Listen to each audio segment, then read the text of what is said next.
तेजस्वी यादव जिंदाबाद, लालू यादव जिंदाबाद। आज इस चुनावी जनसभा में टेटिया बंबर प्रखंड में ये कार्यक्रम हो रहा है और मंच पे हमारे साथ उपस्थित हैं हमारे बड़े भाई वीआईपी पार्टी के संरक्षक आदरणीय मुकेश साहनी जी, महागठबंधन राष्ट्रीय जनता दल से प्रत्याशी बहन अर्चना रविदास जी, मंच पर उपस्थित हिमांशु चक्रपाणी जी, मंच पर उपस्थित तारापुर के पूर्व प्रत्याशी अरुण शाह जी, मंच पर उपस्थित साधु पासवान जी जो हम लोगों के दलित प्रकोष्ठ के प्रदेश अध्यक्ष हैं और रामविलास पासवान जी के सबसे बड़े दामाद भी हैं। मंच पर उपस्थित उमा जी, अशोक बिन जी और महागठबंधन के वीआईपी पार्टी के, राष्ट्रीय जनता दल के, लेफ्ट पार्टी के, कांग्रेस पार्टी के सभी नेता, पदाधिकारी, कार्यकर्ता और टेटिया बंबर प्रखंड से आए हुए सभी हमारे अभिभावक बुजुर्ग, यहीं से सब बुजुर्गों का, अभिभावकों का हम पैर छूते हैं, माताएं बहनों को प्रणाम करते हैं और यहीं से नौजवान युवा साथी को गले लगाते हैं। आप सब लोग जान रहे हैं कि अभी चुनाव है। पहला फेज में, पहला चरण में 4 जगह बिहार में चुनाव है। औरंगाबाद में, नवादा में, आपका जमुई में, गया में, ये 4 जगह जो है चुनाव है। यहां से अर्चना रविदास जी को जमुई से प्रत्याशी बनाया गया है। औरंगाबाद से अभय कुशवाहा जी को, नवादा से संतोष कुशवाहा जी को और गया जिले से सरबजीत पासवान जी को हम लोगों ने उम्मीदवार बनाने का काम किया है, जो पहला चरण है। अर्चना रविदास जी यहीं की बेटी है, इसी लोकसभा क्षेत्र झाझा इनका घर पड़ता है, लक्ष्मीपुर में। लोकल कैंडिडेट है, घर की बेटी है, पढ़ी लिखी महिला है, रविदास समाज से आती है और हम लोगों ने बहुत सोच विचार करके इनको उम्मीदवार बनाया है ताकि जमुई की जनता को जो है बाहर ना जाना पड़े जब कोई तकलीफ हो, दुख हो, दर्द हो। दूसरी तरफ से आप लोग देखिएगा जो प्रत्याशी हैं, रामविलास पासवान जी के दामाद हैं, चिराग पासवान जी के जीजा हैं, लेकिन आप पता कर लीजिए उनका घर कहाँ है, आपको भी नहीं मालूम है। जब दुख होगा, तकलीफ होगा तो कहाँ जाइएगा? कम से कम घर, इनका मायके भी यही है, ससुराल भी यही है, इसी क्षेत्र में लोकल उम्मीदवार। लेकिन जब दुख होगा, तकलीफ होगा, आप इनके पास तो पहुंच जाइएगा, लेकिन चिराग जी के जीजा जी के पास नहीं पहुंच पाइएगा। आप सब लोगों को पता होना चाहिए कि अब तक चिराग पासवान भी बने सांसद जमुई से, लेकिन एक पार्टी का भी दफ्तर नहीं खोल पाए। कम से कम आदमी पार्टी का दफ्तर चला जाता। आते हैं तो होटल में रुकते हैं और उनके जीजा जी जो प्रत्याशी बनाए गए हैं उनको होटल में रुकना है। तो आप लोग समझ जाइए, जो आया है बाहर से वो फिर वापस चला जाएगा चुनाव के बाद, फिर अपना चेहरा आप लोगों को नहीं दिखाने का काम करेगा। लेकिन घर की बेटी है, कहीं भी जाइएगा तो घर ही में रहना है, मायके, ससुराल सब इसका यही है। तो आप लोगों को कोई कठिनाई नहीं होगी। नौजवान है, पढ़ी लिखी है, मजबूत है, निडर है, ईमानदार छवि की है, इसलिए हम लोगों ने इनको प्रत्याशी बनाया है। आप लोग सब लोग जान रहे हैं कुछ दिन पहले हम यहाँ आए थे, आप लोगों के बीच हम लोगों ने रोड शो जो है किया था। बहुत देर रात हो गया था, जन विश्वास यात्रा में आए थे, लेकिन रात भर आप लोगों ने जो प्यार दिया, समर्थन दिया, आशीर्वाद दिया, इसके लिए हम तहे दिल से आप सब लोगों के लिए शुक्रगुजार हैं। आप लोगों को हम ये कहने आए हैं कि हम लोग मोदी जी की बात करने नहीं आए, मुद्दे की बात करने आए हैं। मुद्दा क्या है? बोलो, मेरा दुश्मनी मोदी जी से नहीं है। अरे देश के प्रधानमंत्री हैं, हमारे भी प्रधानमंत्री हैं, लेकिन हम लोग विपक्ष में हैं। विपक्ष का तो जिम्मेवारी बनता ही है सवाल पूछना, लेकिन उतना ही जिम्मेवारी आप लोगों का भी सवाल बनता है। प्रधानमंत्री से पूछे कि टेटिया बंबर प्रखंड के लिए क्या किया, आपके गांव के लिए क्या किया, आपके पंचायत के लिए क्या किया, आपके जिले के लिए क्या किया, आपके राज्य के लिए क्या किया। मेरा मानना है कि सबसे बड़ा अगर कोई दुश्मन है तो बेरोजगारी है, बेरोजगारी। आज बताइए कितना नौजवान यहाँ बेरोजगार है, जरा हाथ उठा करके बताइए। माँ बाप पेट काट करके अपना बाल बच्चा को पढ़ाता है कि पढ़ लिख लेगा तो अच्छा नौकरी हो जाएगा, नौकरी हो जाएगा तो बुढ़ापा में यही नौजवान हमारा सहारा बनेगा। लेकिन मोदी जी ने एक बार भी नौकरी देने के बारे में बोला? अभी जम्मू में आए थे, बोले कि कितना नौकरी देंगे, क्योंकि वो जानते हैं 14 में ही बोले थे कि 2 करोड़ देंगे, लेकिन अब तक कोई नौकरी जो है उन्होंने 10 साल में नहीं दिया। आपको समझना पड़ेगा, केंद्र में सरकार है भाजपा की 10 सालों से, मोदी जी प्रधानमंत्री हैं 10 सालों से, और बिहार में डबल इंजन की सरकार है भाजपा। अब मुख्यमंत्री नीतीश कुमार जी की सरकार है 17 साल से। यहाँ के सांसद लगातार एनडीए को जिताने का काम किया आप लोगों ने। आप लोग देखिएगा लगातार चिराग पासवान जी जो एनडीए में है मोदी जी के साथ में, यहाँ का विधायक सब कोई एनडीए का है, यानी ऊपर से नीचे एनडीए का। बताओ, ये 17 साल 10 साल और 3 बार सांसद बनाया लोगों ने, 15-20 साल से सांसद है, एनडीए का विधायक उनका, फिर भी क्या दिल में हाथ रख के बोलेगा कि गरीबी खत्म हुआ? क्या शिक्षा व्यवस्था सुधरी? क्या अस्पताल में दवा इलाज अच्छा से हो रहा है? क्या दिए मोदी जी? क्या दिए आप लोगों को?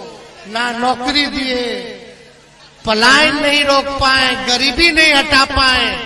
मोदी जी खाली कहते कि 5 किलो राशन दिए। अरे 5 किलो राशन को मोदी जी के आने के बाद से नहीं मिल रहा है, वो पहले से कांग्रेस के जमाने से मिल रहा है। पहले तो तेलों मिलता था, चीनियों मिलता था, कि राशन तेलों मिलता था। तो खाली बताओ, मोदी जी बोलते हमने गरीबी दूर कर दिया। अगर गरीबी दूर कर दिया तो पूरे देश भर में 80 करोड़ लोगों को अनाज काहे ला दे रहे हो?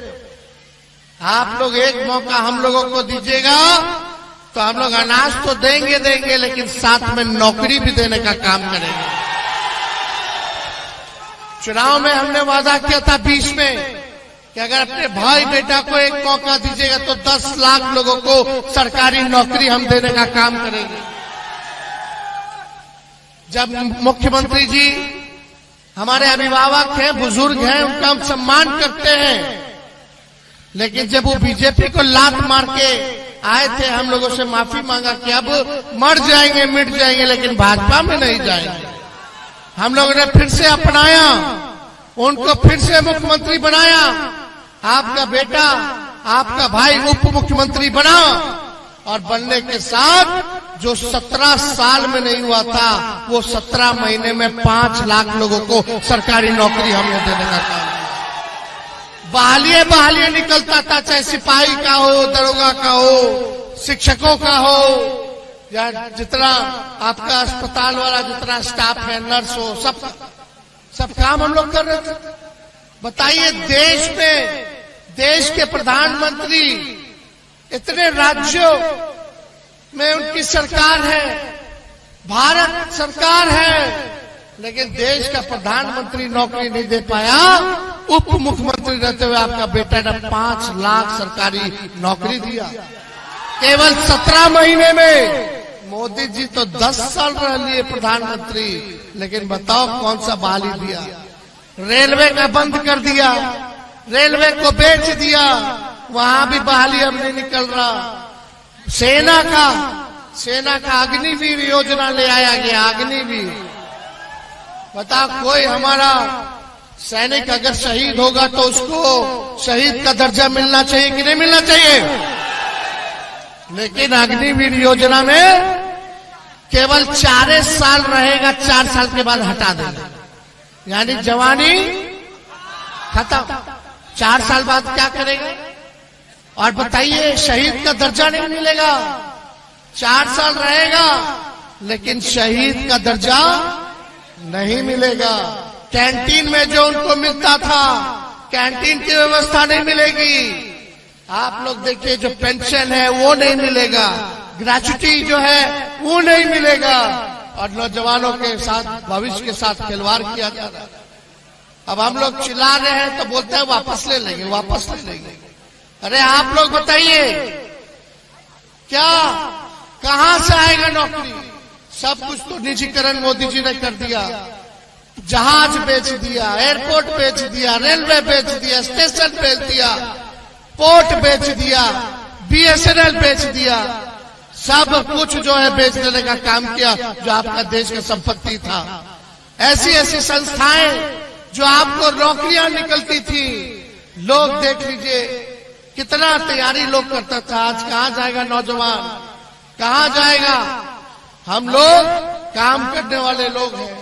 हम लोग जब आए 17 महीने में जितनी आंगनबाड़ी महिला, जितनी ममता, आशा, टोला सेवक, विकास मित्र, तालमी मरकज, इन सबके मानदेय को हम लोगों ने बढ़ाने का काम किया, दुगुना किया 17 महीनों में।